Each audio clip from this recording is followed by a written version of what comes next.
Deus pode fazer o possível e o impossível de novo e de novo. Ele é o mesmo Deus hoje como sempre foi. Portanto, não há razão para duvidar que Deus possa fazer isso de novo.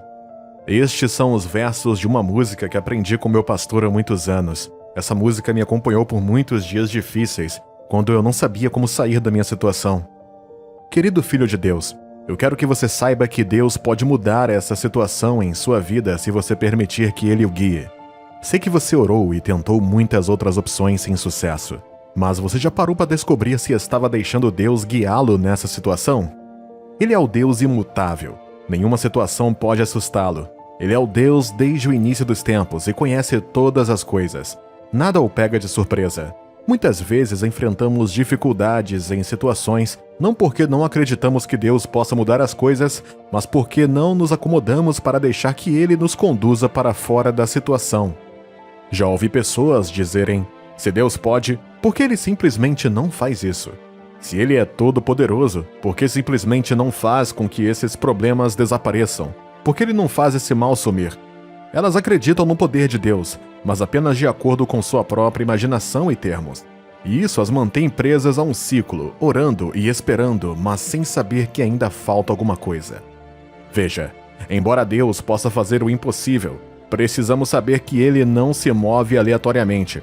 Sim, Deus trabalha de maneiras misteriosas, mas, enquanto Ele trabalha, Ele quer que trabalhemos com Ele. E como trabalhamos ou cooperamos com Deus?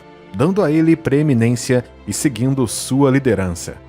Verifique através da palavra de Deus.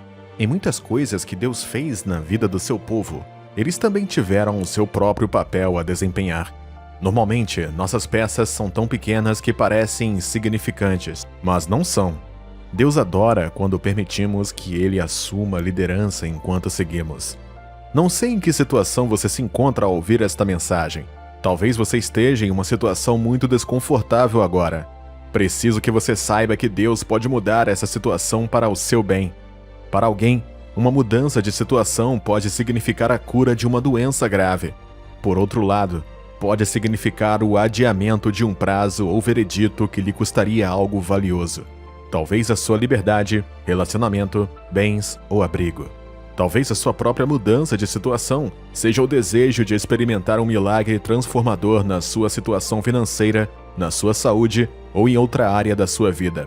Se você está em algumas dessas categorias ou em uma categoria própria, entenda isto. Deus pode mudar sua situação se você permitir que Ele o guie. A orientação do Senhor é tão importante quanto o seu poder que traz milagres. Se você perder, isso pode custar o seu testemunho. Pense sobre isso. Quando Moisés e os israelitas se viram presos entre os egípcios e o Mar Vermelho, clamaram a Deus. Moisés orou e Deus lhe respondeu com uma instrução. Qual foi? Êxodo capítulo 14, versículo 15 ao 18. Então o Senhor disse a Moisés, por que você está clamando a mim? Diga aos israelitas para seguirem em frente. Levante seu cajado e estenda a mão sobre o mar para dividir as águas, para que os israelitas possam passar pelo mar em terra seca. Endurecerei o coração dos egípcios, para que os sigam. E ganharei glória através de Faraó e de todo o seu exército, através de seus carros e dos seus cavaleiros.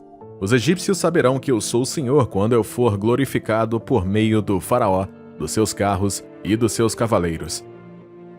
Observe que Deus disse a Moisés sua parte e as partes de Moisés juntas. Foi como, faça isso, pois eu mesmo estou prestes a fazer isso também, em resposta às suas orações.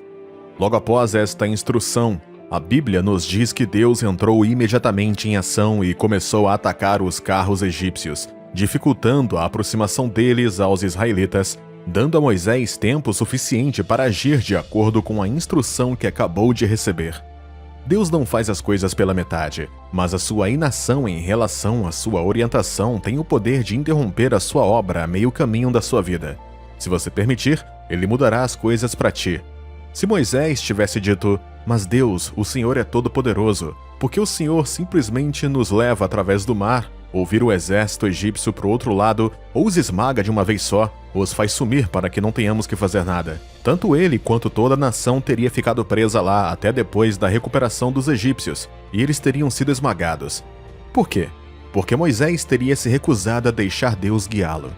Essa é uma maneira pela qual muitas pessoas sentem falta da mudança de história. Não é que Deus não possa, elas acreditam e oram, mas querem que Deus faça as coisas à sua maneira. Portanto, nada acontece e elas acham que Deus não lhes respondeu. Em Isaías capítulo 55, versículo 8 ao 9, Deus disse ao seu povo: "Pois os meus pensamentos não são os vossos pensamentos, nem os vossos caminhos os meus caminhos, declara o Senhor. Assim como os céus são mais altos do que a terra, assim são os meus caminhos mais altos do que os vossos caminhos, e os meus pensamentos mais altos do que os vossos pensamentos." Deus não atende e não atenderá às suas necessidades da maneira que você deseja. Ele sempre responderá da maneira que ele achar melhor. Seu trabalho é orar e depois seguir tudo o que ele lhe disser para fazer, enquanto ele faz o que só ele pode fazer. Em Gênesis 21, a Bíblia nos conta a história de Agar, a escrava de Abraão e Sara. Com base no pedido de Sara, Abraão dormiu com Agar e ela deu à luz Ismael, o primeiro filho de Abraão. No entanto, depois que Isaque finalmente nasceu, Sara não quis mais Ismael e sua mãe em casa e pediu a Abraão que mandasse os dois para longe do seu filho Isaque. Abraão fez, e tanto Agar quanto Ismael ficaram presos no deserto sem comida ou água suficiente. A mulher colocou seu filho chorando debaixo de um arbusto e depois se afastou alguns metros dele para não vê-lo morrer. Enquanto ela chorava, o anjo de Deus apareceu e pediu que ela pegasse a criança porque Deus tinha ouvido o seu choro. Naquele mesmo momento, seus olhos se abriram e ela viu que havia um poço próximo. Ela rapidamente correu lá, encheu a garrafa com água e deu de beber ao filho. Imagine se ela visse o poço, mas se recusasse a beber. Tanto ela quanto o menino teriam morrido. Deus poderia ter tirado a sede ou a fome deles, mas em vez disso mostrou um poço. O que eles faziam com isso dependia deles. Veja, ele não só tem o poder de melhorar as coisas para você, mas também sabe a melhor maneira de fazer isso. Sendo esse o caso, você deve deixar Deus te guiar. Outro motivo pelo qual muitos crentes parecem não experimentar esta mudança de história é que não procuramos ser guiados. Algumas pessoas não querem ser guiadas. Outras pessoas querem orientação, mas não buscam a orientação de Deus. Como cristão, a oração não é sua plataforma para expor os seus problemas diante de Deus. Não. Em vez disso, é um momento e um lugar para falar com Deus e deixá-lo responder a você para lhe dizer o que precisa fazer. A oração é comunicação. A comunicação é uma via de mão dupla. Envolve dar informações e também receber informações. Portanto, você está vindo a Deus e esperando receber uma resposta para o que está pedindo. Hebreus capítulo 11, versículo 6 diz: "E sem fé é impossível agradar a Deus, porque quem se aproxima dele deve acreditar que ele existe e que recompensa aqueles que o procuram sinceramente." Por que você precisa buscar a Deus? Para a orientação. A maioria dos crentes prefere buscar uma solução na internet do que buscar a orientação de Deus. Não significa que você nunca deva buscar conhecimento, mas quando se trata de coisas que dizem respeito ao seu destino e a determinadas situações da sua vida, você deve ir onde está a solução, ao único que pode mudar as coisas, a Deus, seu Pai do céu. A Bíblia diz para reconhecê-lo, render-se a Ele e deixá-lo assumir a liderança, e Ele dirigirá o seu caminho. Amado, o tempo em que essa situação permanecerá em sua vida está em suas mãos. Você abandonará seu orgulho e buscará a orientação de Deus. Cada vez que você passa tempo orando, estudando a palavra de Deus e jejuando, você diz a Deus que não pode ajudar a si mesmo e que precisa dele para guiá-lo. Quando você se recusa a fazer essas coisas, você diz que não precisa das instruções dele. Você confia no Senhor? Demonstre isso através da sua submissão a Ele. É através da submissão que fica mais fácil obedecer ao que Deus nos diz. Através da submissão, você diz: "Senhor, preciso de Ti." Não se trata do que eu quero, mas do que o Senhor quer. O Senhor conhece o caminho melhor do que eu. Por favor, mostre o que eu preciso fazer e me dê forças para mudar minha situação atual. Estas são orações que geram milagres, meu amigo e minha amiga. É o tipo de coração que move Deus. A oração afirma genuinamente o seu desamparo sem Ele, e como Deus é atraído pelos desamparados. Quero que você decida hoje buscar a Deus para pedir que Ele te guie, assim como Ele conduziu os israelitas passo a passo, dia após dia, desde o Egito, através do deserto, até a terra prometida. Peça ao Senhor que o guie também. Você não pode se dar ao luxo de ficar onde está quando Deus tem muito mais quando você anda com Ele. Levante-se hoje, deixe Deus guiá-lo. Você não vai se arrepender.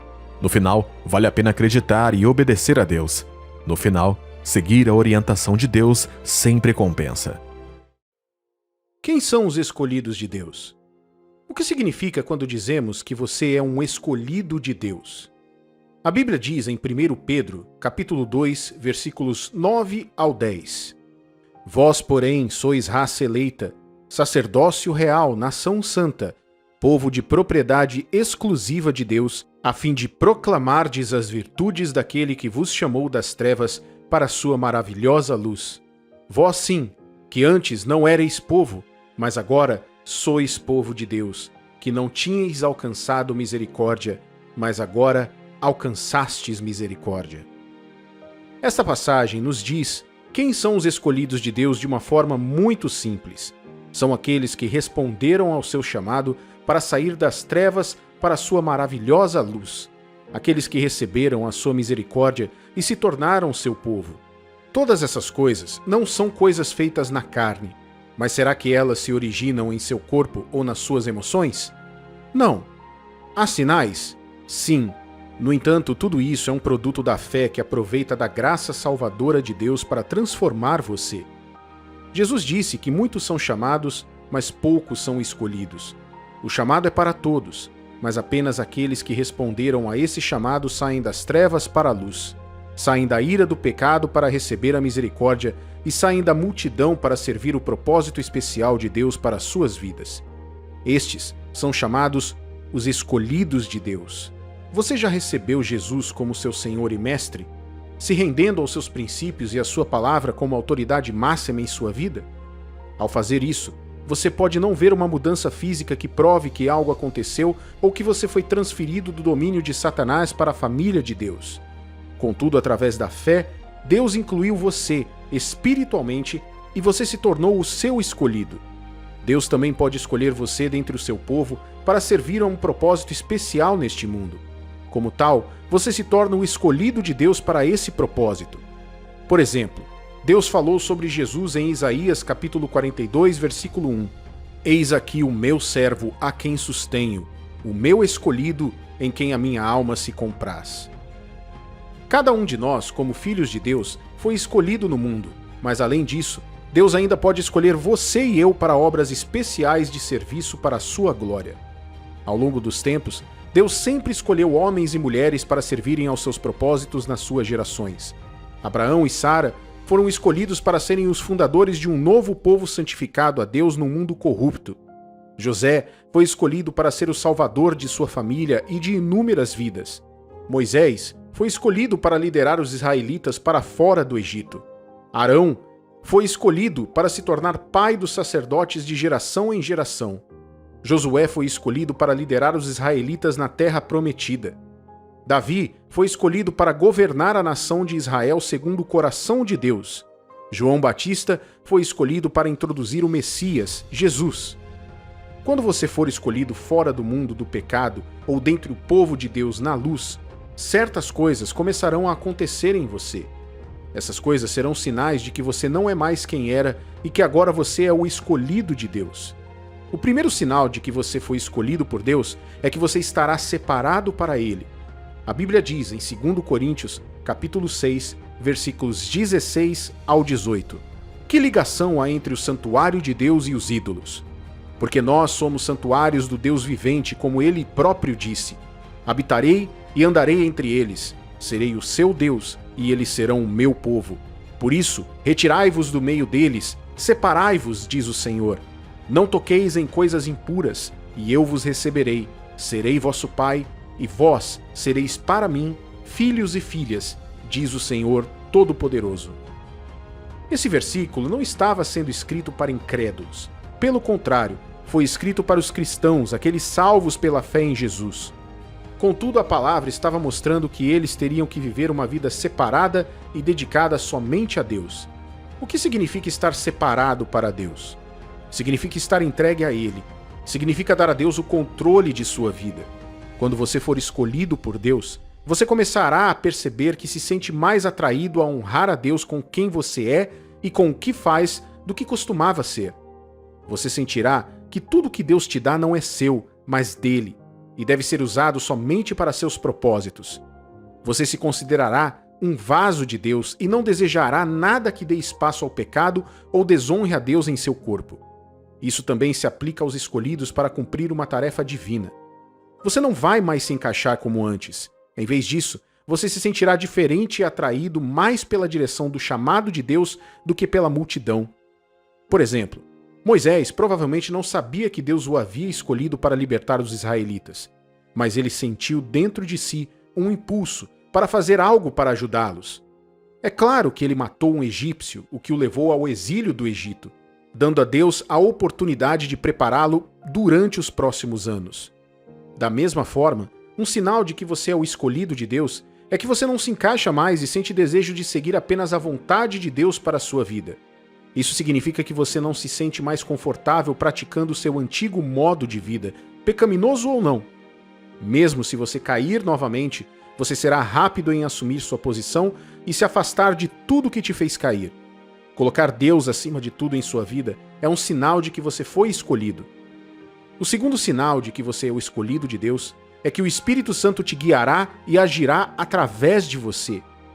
Veja, quando Deus te escolhe, Ele coloca o Espírito Santo sobre a sua vida. Por exemplo, o que fez você nascer de novo foi o Espírito de Deus que entrou em seu próprio espírito humano, trazendo consigo a vida do próprio Deus. A partir daquele dia, você se tornou filho de Deus pelo mesmo Espírito. João, capítulo 1, versículos 12 e 13 diz: Mas a todos quantos o receberam, deu-lhes o poder de serem feitos filhos de Deus, a saber, aos que creem no seu nome, aos quais não nasceram do sangue, nem da vontade da carne, nem da vontade do homem, mas de Deus. E em Romanos, capítulo 8, versículo 14, está acrescentado: portanto, os que estão na carne não podem agradar a Deus. O Espírito de Deus agindo em você, ou através de você, é um sinal de que você foi escolhido por Deus. À medida que cresce na fé através da obediência à palavra de Deus, você começará a se familiarizar com o Espírito Santo. Ele usará a palavra de Deus em seu espírito e suas convicções pessoais em seu coração para guiar sua vida. Isso é o que significa ser guiado pelo Espírito Santo. Ele vai chamar a sua atenção quando for preciso. Ele fará milagres através da sua vida se você permitir. Qualquer pessoa que Deus escolhe, Ele unge com o Espírito Santo para a vida ou obra para a qual Ele escolheu. Então, se Deus te escolheu para uma tarefa específica, você deve esperar ver o Espírito Santo se manifestando na sua vida para essas áreas de maneira sobrenatural. Você não precisa se preocupar em ser liderado ou capacitado. Se apenas obedecer, você verá Deus trabalhando através da sua vida à medida que avança. O terceiro sinal é que, ao ser escolhido por Deus, você se tornará alvo do diabo. Meu pastor sempre me dizia que se Satanás não te atacar, isso significa que você está andando na mesma direção que ele. Veja, a Bíblia nos diz que estamos em constante guerra com o diabo. Isso acontece porque precisamos manter a vitória de Cristo, e não porque ainda não temos a vitória.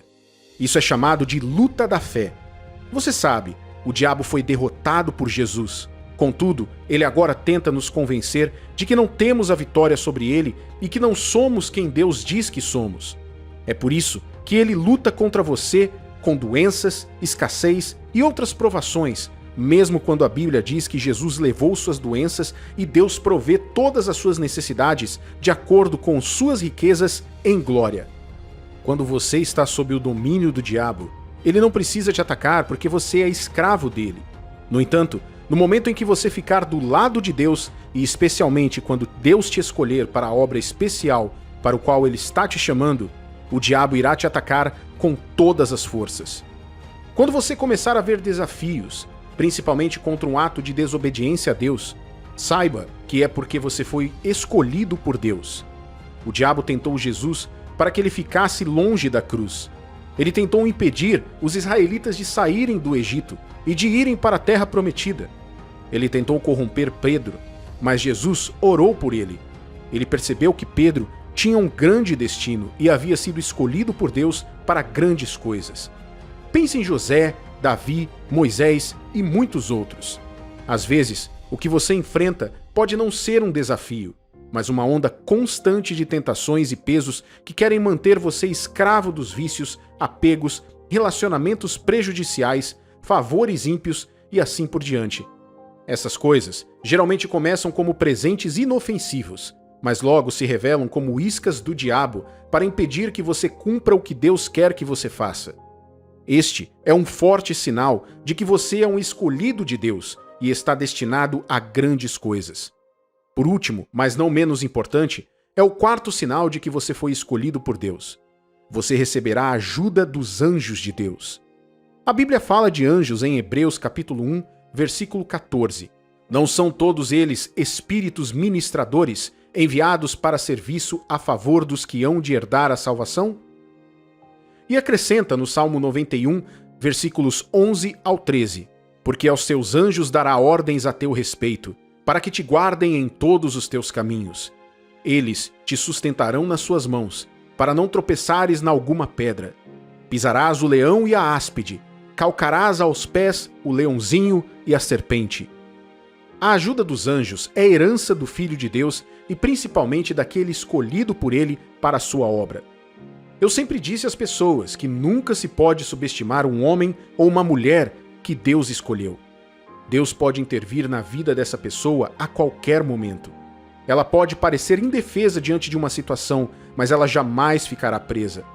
Por ter sido escolhida por Deus, Deus sempre posicionará anjos para ajudar essa pessoa. Esses anjos podem vir na forma de pessoas posicionadas em nossos caminhos da vida.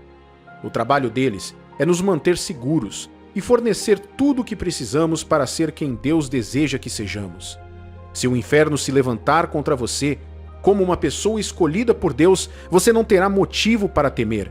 A vitória está garantida. Pode não parecer assim, mas você acabará na vitória. Embora não sejamos chamados por Deus para buscar sinais, essas coisas são evidências de que não importa o que esteja acontecendo em nossas vidas, fomos escolhidos por Deus.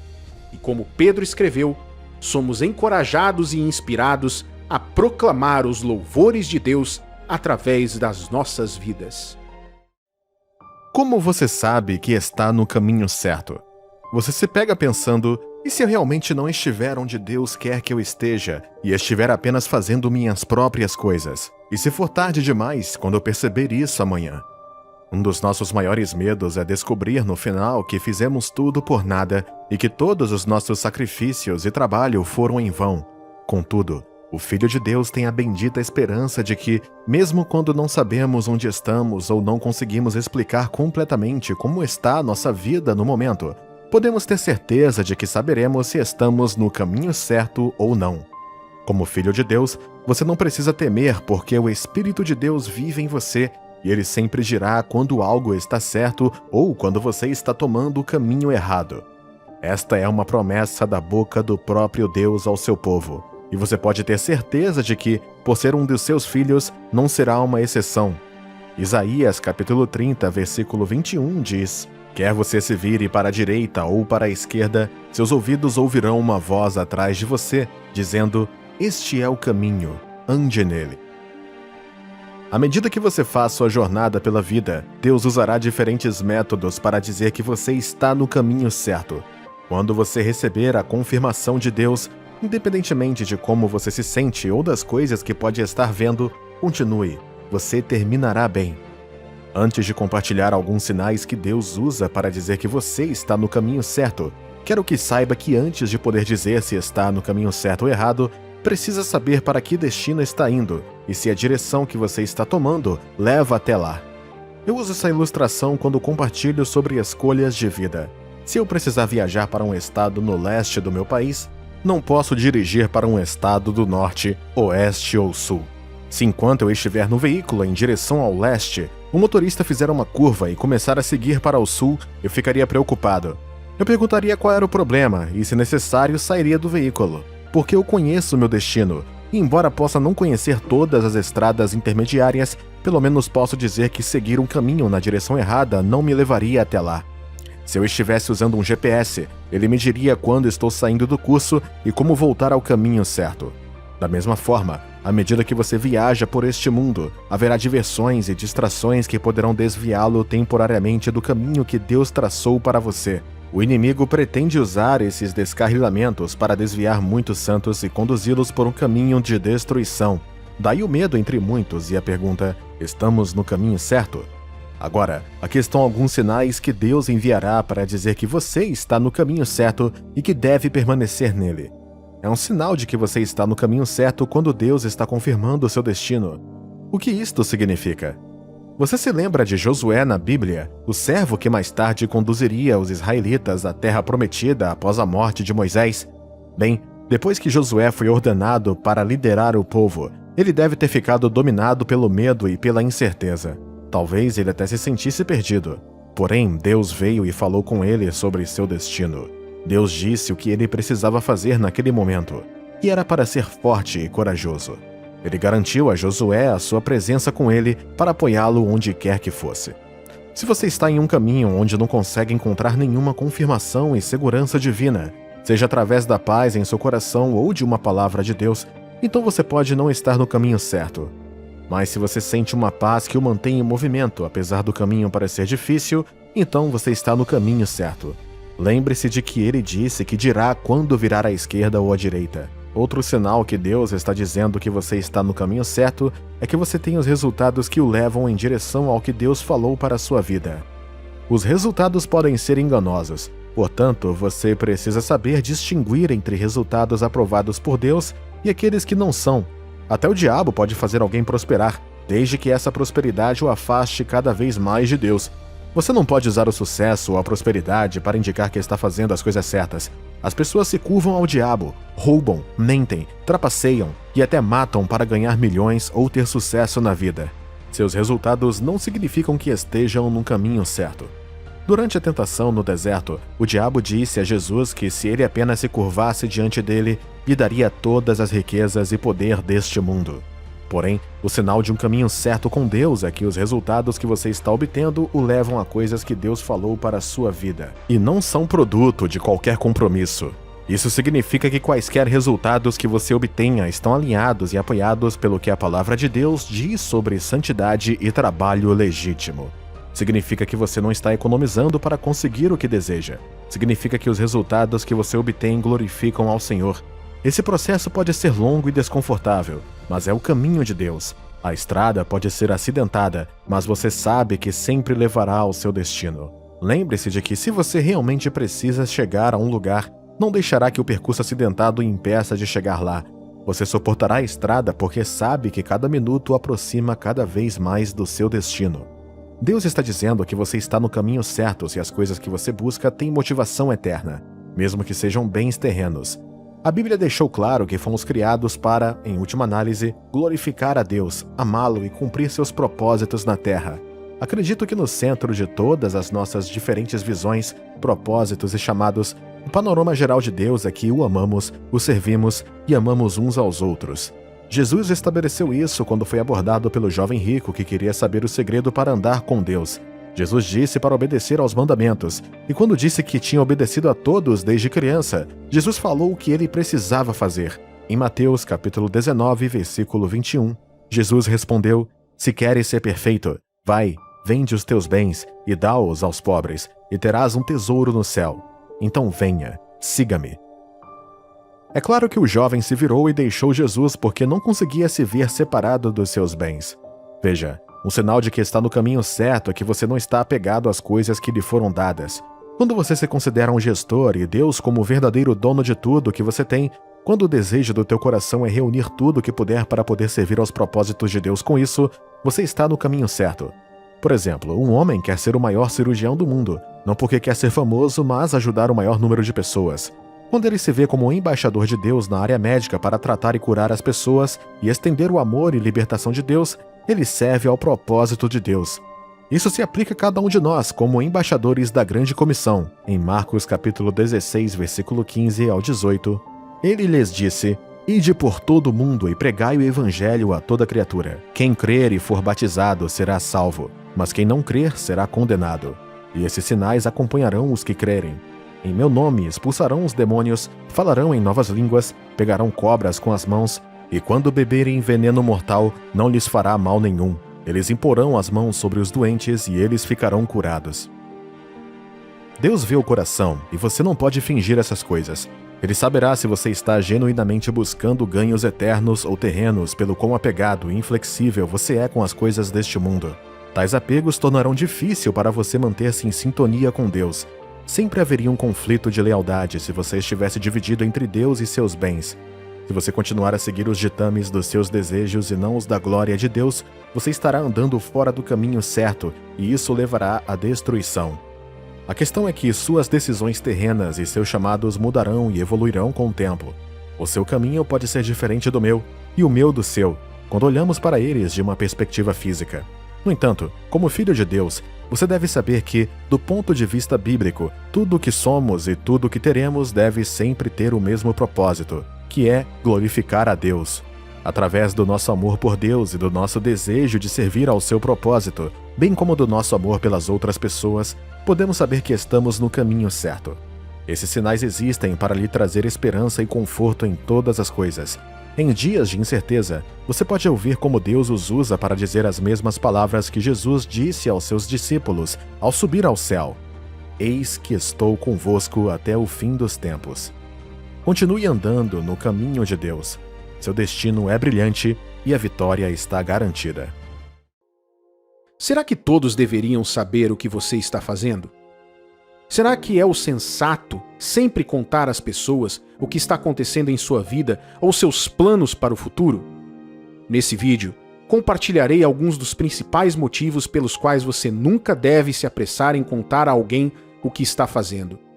A internet e as mídias sociais incutiram e revelaram uma fraqueza em quase todas as pessoas pela atenção social. Isso expôs a profunda necessidade que muitos de nós temos de atenção e validação. Não apenas isso, mas também o nosso orgulho. Tenho visto postagens nas redes sociais de anos atrás sendo usadas para chantagear e causar polêmicas nas pessoas hoje. Já vi pessoas revelarem coisas sobre si mesmas que mais tarde foram usadas contra elas. Este não é um único problema em questão hoje. Por mais que as redes sociais e a tecnologia tenham facilitado e continuem a facilitar tantas coisas boas, o seu abuso ainda é um grande problema. Como filho de Deus e como alguém que deve crescer em sabedoria, é importante que você saiba que estará do lado mais seguro, do lado melhor e do lado vencedor se deixar que as pessoas saibam muito pouco sobre você. É isso mesmo. Não fale muito e você ficará do lado melhor. A Bíblia nos diz para amar todas as pessoas e ter certeza de que não devemos nada a elas. A única dívida que devemos continuar pagando é a dívida do amor.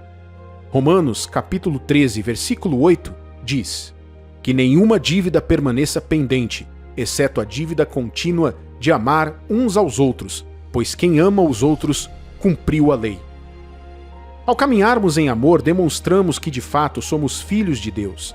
O amor é uma marca da nossa união com Deus. Ele mostra que conhecemos e amamos a Deus quando amamos aqueles que foram feitos à sua imagem. Permita-me corrigir um pequeno detalhe que acreditamos sobre o amor. O apóstolo Paulo destacou que era possível uma pessoa dar a vida sem amor. Isso significa que eu poderia chegar ao ponto de sacrificar minha vida por muitas outras coisas além do amor. Falsas convicções, medo, covardia, frustração, ambições egoístas, orgulho e assim por diante. O mundo pode hoje celebrar alguém por ser um herói ou um mártir, mas aos olhos de Deus, esse indivíduo pode simplesmente ter morrido por si mesmo e não pelos outros. Ele fez isso de uma maneira que parece que fez pelos outros, mas na verdade fez por si mesmo. Veja o que diz 1 Coríntios, capítulo 13, versículo 3. "E ainda que eu distribua todos os meus bens entre os pobres, e ainda que eu entregue o meu próprio corpo para ser queimado, se não tiver amor, nada disso me aproveitará." O amor genuíno é puro e altruísta, entre muitas outras coisas. Mas o amor não é a aprovação de todas as coisas. O fato de você amar as pessoas não significa que vale tudo. O fato de você amar a todos não significa que aceita tudo o que eles fazem. O amor é muitas coisas, mas aprovar tudo, especialmente as coisas que não honram a Deus, mesmo que pareçam inofensivas, não é uma delas. Jesus nos disse que amar é dar a vida pelo amigo. E 1 Coríntios capítulo 13, versículos 4 ao 7, nos diz os atributos do amor. O amor é paciente, é benigno. O amor não arde em ciúmes, não se ufana, não se ensoberbece, não se conduz inconvenientemente, não procura os seus interesses, não se exaspera, não se ressente do mal, não se alegra com a injustiça, mas regozija-se com a verdade. Tudo sofre, tudo crê, tudo espera, tudo suporta. O amor pode tolerar e proibir, mas isso não significa que aprova. O amor pode compartilhar para atender às suas necessidades, mas o amor não te capacitará a fazer o mal ou a se meter em problemas. Por que tive que discorrer e falar sobre o amor? Porque muitas vezes caímos no engano de que, como filhos do amor, devemos ser um livro aberto, mas isso não é verdade. É importante que você, filho de Deus, aprenda a andar na sabedoria do Espírito Santo e na verdade das Escrituras. Provérbios, capítulo 4, versículos 20 ao 22, diz: Filho meu, atenta para as minhas palavras. Aos meus ensinamentos, inclina os ouvidos. Não os deixes apartar-se dos teus olhos. Guarda-os no mais íntimo do teu coração, porque são vida para quem os acha e saúde para o seu corpo. Deus quer que você aprenda esta verdade hoje. Nunca conte a ninguém o que você está fazendo. Você deve observar aqueles com quem compartilha seu próximo plano de ação. Nem todo mundo está ao seu lado. Nem todo mundo vê as coisas da maneira que você vê. Nem todo mundo carrega suas convicções. E definitivamente, nem todo mundo se preocupa com você. Miqueias, capítulo 7, versículo 5, nos adverte estritamente a esse respeito. Não creiais no amigo, nem confieis no companheiro. Guarda a porta de tua boca àquela que reclina sobre o teu peito. Há apenas uma pessoa em quem você deve confiar, e essa pessoa é Deus. Ele não é apenas o mais seguro para compartilhar seus planos, mas também a pessoa mais capaz, pois ele tem o poder de te ajudar a levar esses planos até o fim. Aqui estão algumas razões importantes pelas quais você nunca deve contar a ninguém o que está fazendo. Suas visões e planos são pessoais antes de serem públicos. A Bíblia nos diz em Abacuque, capítulo 2, versículos 1 ao 3: Por-me-ei na minha torre de vigia, colocar-me-ei sobre a fortaleza, e vigiarei para ver o que Deus me dirá e que resposta eu terei à minha queixa. O Senhor me respondeu e disse: Escreve a visão, grava-a sobre tábuas, para que a possa ler até quem passa correndo, porque a visão ainda está para cumprir-se no tempo determinado, mas se apressa para o fim e não falhará. Se tardar, espera-o, porque certamente virá, não tardará. Observe como o profeta Abacuque progride com esse texto. Primeiro ele vai a algum lugar para ficar sozinho e ouvir Deus. Então Deus responde e diz para escrever uma mensagem claramente, primeiro para si mesmo, depois para aquele que a lerá e a transmitirá. Você é a primeira pessoa a receber e entender o que Deus quer em sua vida. Os irmãos de José não entendiam nem sabiam do que ele estava falando e odiavam e queriam matá-lo por isso. Acredito que José aprendeu da maneira mais difícil a guardar suas visões para si mesmo, até que elas se tornassem sólidas e completamente compreendidas. É disso que o profeta Abacuque estava falando. Você deve ser seletivo com relação àqueles que traz para os seus planos. Caso contrário, estará se preparando para o fracasso. Agora, você pode compartilhar seus planos ou coisas que não entende com pessoas mais experientes e tementes a Deus ao seu redor, para que possa se beneficiar da sabedoria delas.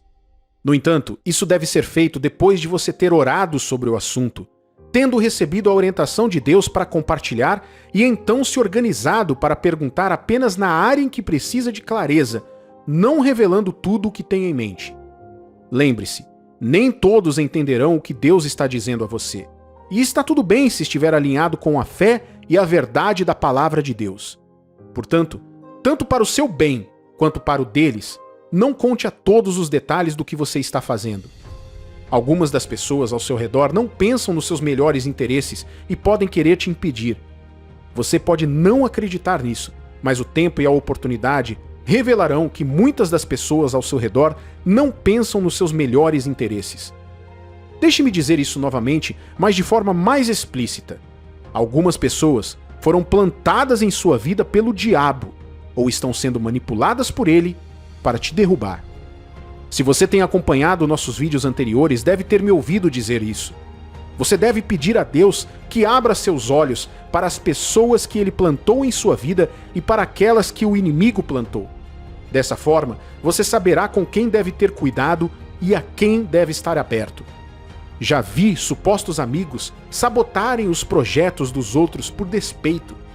Já vi entes queridos arruinando o relacionamento de seus irmãos porque não suportavam vê-los encontrando o amor e a felicidade diante deles.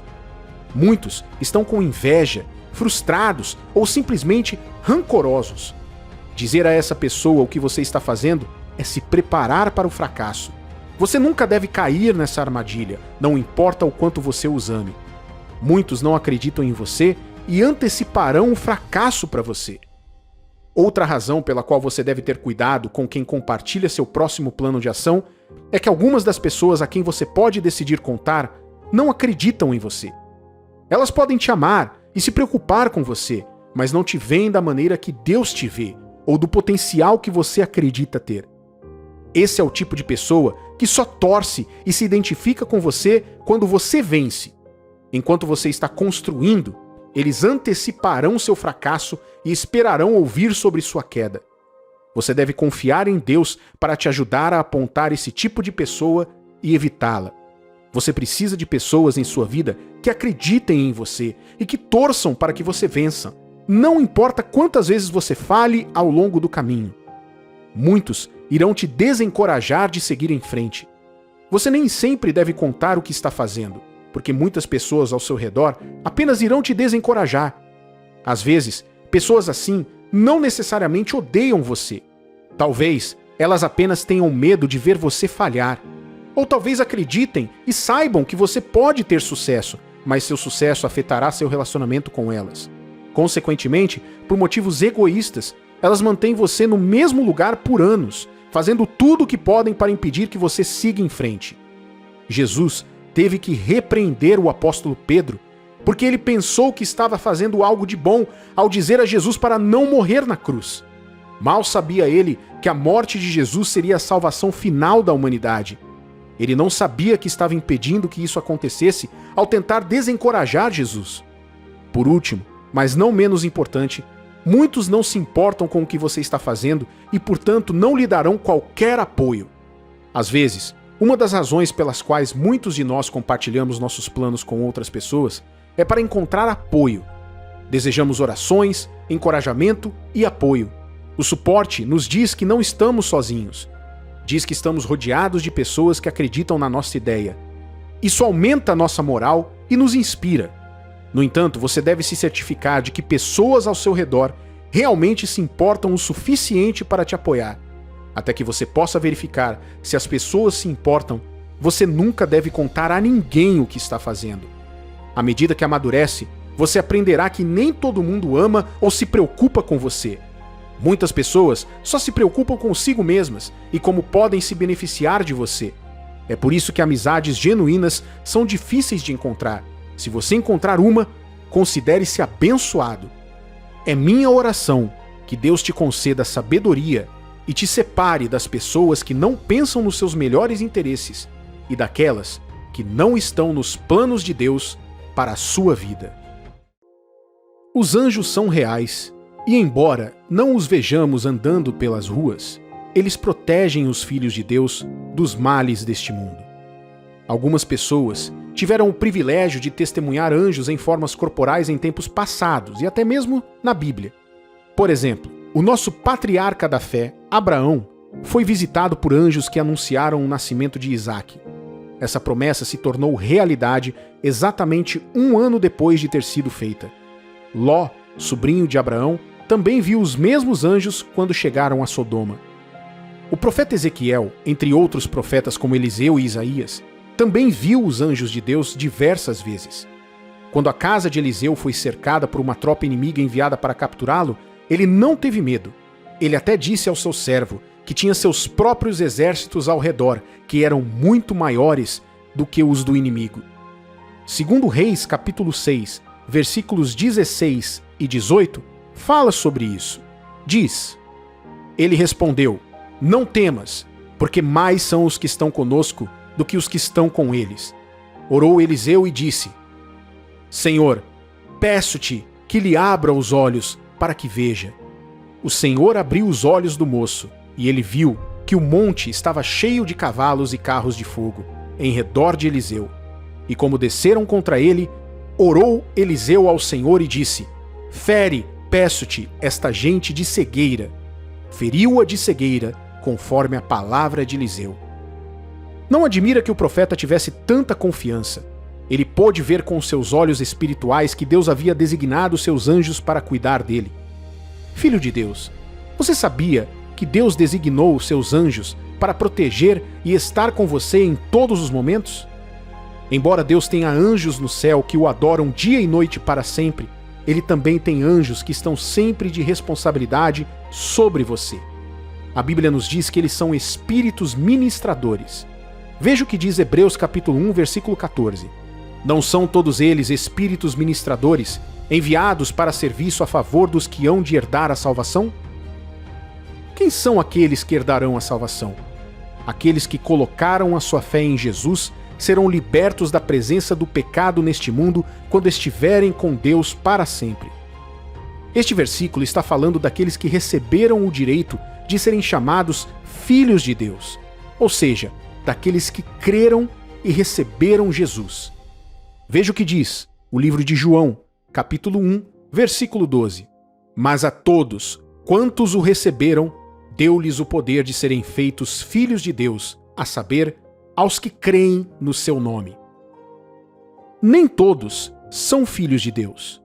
Deus pode ser o Criador do céu e da terra, mas ele não é o Pai de todos. Nem todo mundo tem o direito de se autodenominar filho de Deus.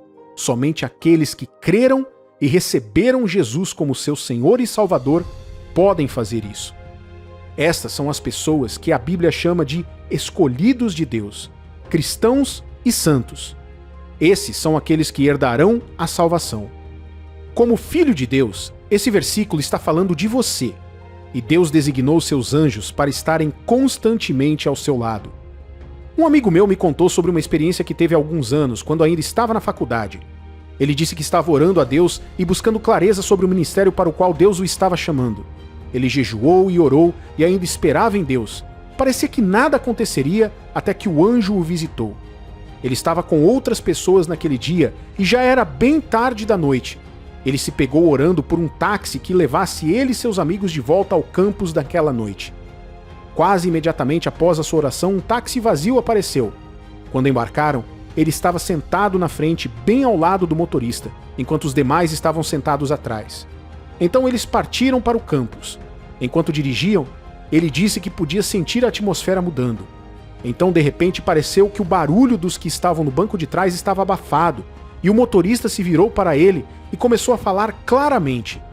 Enquanto o motorista falava, ele ficou surpreso, porque o motorista se dirigiu a ele pelo nome e lhe contou coisas que eram as respostas às suas orações. Quando perguntou seu nome ao homem, ele disse que não era necessário dizer seu nome e foi embora depois de deixá-los no destino. Existem muitas notas e materiais que falam sobre anjos, mas podemos aprender o suficiente com a Palavra de Deus, que é o livro mais elevado e de maior autoridade do cristão verdadeiro. Os anjos de Deus têm uma missão em sua vida. Caso você não saiba, os anjos são seres muito poderosos que realizam os propósitos específicos de Deus. Eles não são aqueles bebezinhos fofos com asas ou rostos sorridentes.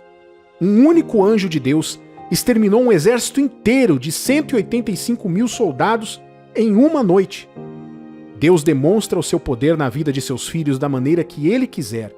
Entre muitas outras formas, os encontros e intervenções são algumas das formas mais comuns pelas quais Deus trará ajuda e libertação nas vidas dos seus escolhidos. Por exemplo, o Salmo 91, versículos 9 ao 13, diz: Pois disseste, o Senhor é meu refúgio, fizeste do Altíssimo a tua morada. Nenhum mal te sucederá, praga nenhuma chegará à tua tenda, porque aos seus anjos dará ordens ao teu respeito, para que te guardem em todos os teus caminhos. Eles te sustentarão nas suas mãos, para não tropeçares nalguma pedra. Pisarás o leão e a áspide, calcarás aos pés o leãozinho e a serpente. Você sabe que Deus nunca diz o que ele não quer dizer. Se ele diz isso, então é isso que ele faz. Quem faz morada em Deus fica debaixo da proteção do céu.